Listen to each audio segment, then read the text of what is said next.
warahmatullahi wabarakatuh. Jumpa kembali di channel video YouTube Soraya.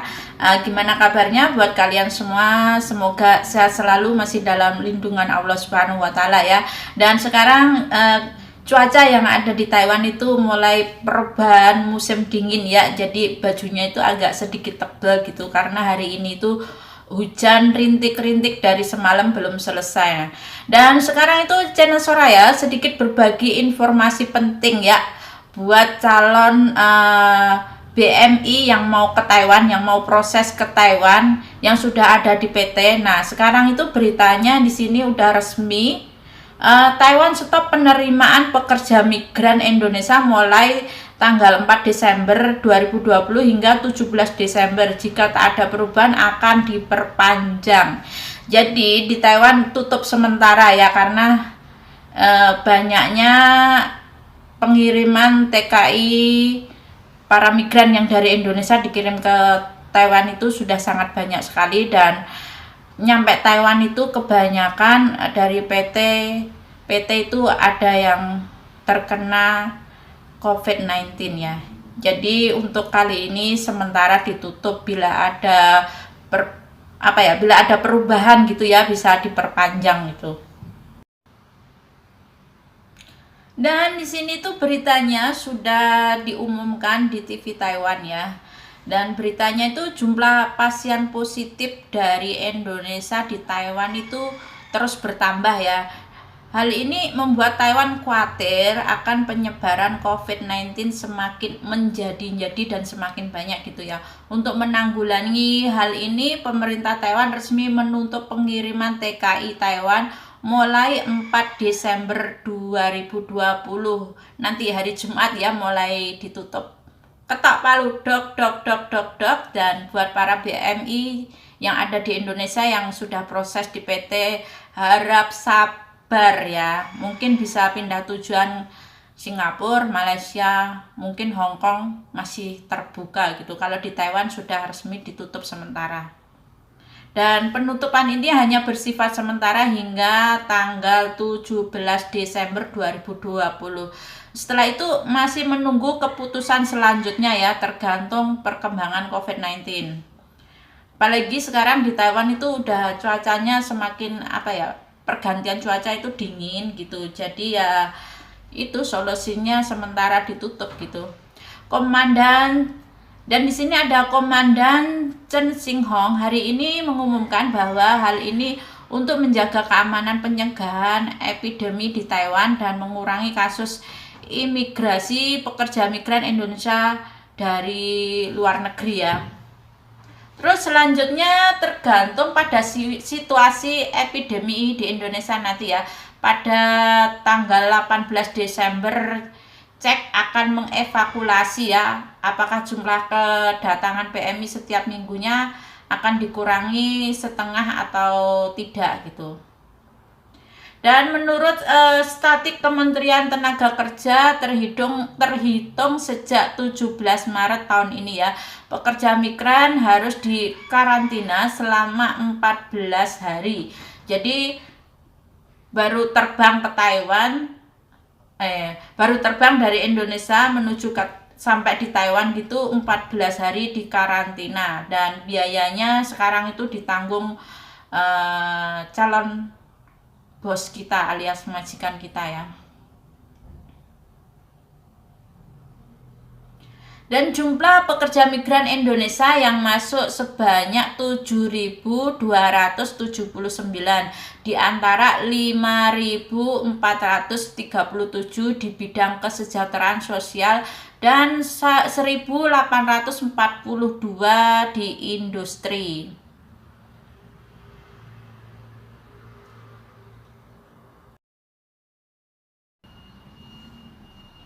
Dan baru-baru ini ya, karena terus maraknya kasus COVID-19 ya, yang dikonfirmasikan tentang TKI, Pusat Komando pengumuman pada tanggal 20 November bahwa semua TKI yang masuk ke negara tersebut akan menjalani karantina terpusat untuk menjamin keamanan masyarakat di sekeliling Taiwan mono. 19.7万人，其次是菲律宾和越南，移工安置费似乎掀起连锁反应。他们要去日本的话，要经过日文的检定考试，还有财务的检定考试，就干脆把它冻结嘛。看谁上的比较久啊。但若看护都不来，对雇主也是冲击。对此，劳动部日前的回应，已经向印尼办事处表达开会意愿。眼看离新制上路剩不到2个月，政府至今无确切应对方案，雇主们只能干着急。记者黄玉君、陈记台北采访报道。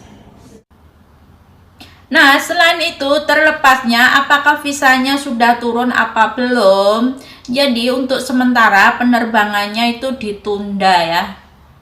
Dan di sini ada disebutkan 14 PJTKI proses penerbangannya akan ditunda. Nah, berikut daftar 14 PJTKI yang ditutup sementara pengiriman PMI ke Taiwan. 1. PT Sentosa Karya. 2. PT Vita Melati Indonesia. 3. PT Ekoristi Berkarya. 4. PT Graha Ayu Karsa ya. Dan kelima PT Latasa Lintas. Dan keenam PT Prima Duta Sejati. Dan ketujuh PT Bumenjaya Eka Putra. Dan kedelapan PT Mitra Sinergi Sukses. Dan ke-9 PT Arni Family. Dan ke-10 ya PT Brata Karya Indonesia. Dan ke-11 itu PT Citra Putra Indarap. Dan ke-12 PT Dewi Pengayom Bangsa. Dan 13 PT Mulia Laksana Sejahtera. Dan ke-14 PT Pelita Karya Juhari. PT ku nggak masuk guys, PT ku PT Muhdi Setia Abadi yang ada di Jakarta nggak ditutup. Tapi mungkin sekarang itu PT aku sudah sepi, jarang yang proses ke Taiwan gitu. Nggak kayak dulu waktu tahun 2008 itu pertama aku mulai proses ke Taiwan itu sangat ramai sekali, ratusan di situ.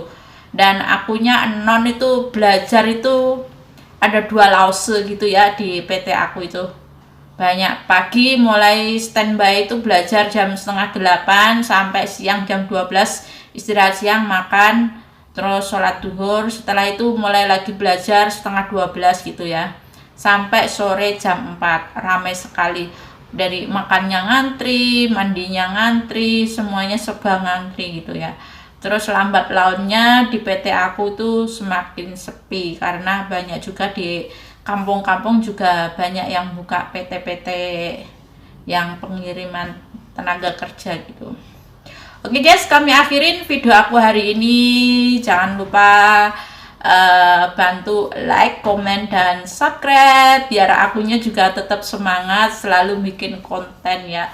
Semoga terhibur. Oke, bye bye. Wassalamualaikum warahmatullahi wabarakatuh. 移工安置费似乎掀起连锁反应。他们要去日本的话，要经过日文的检定考试，还有财务的检定考试，就干脆把它冻结嘛。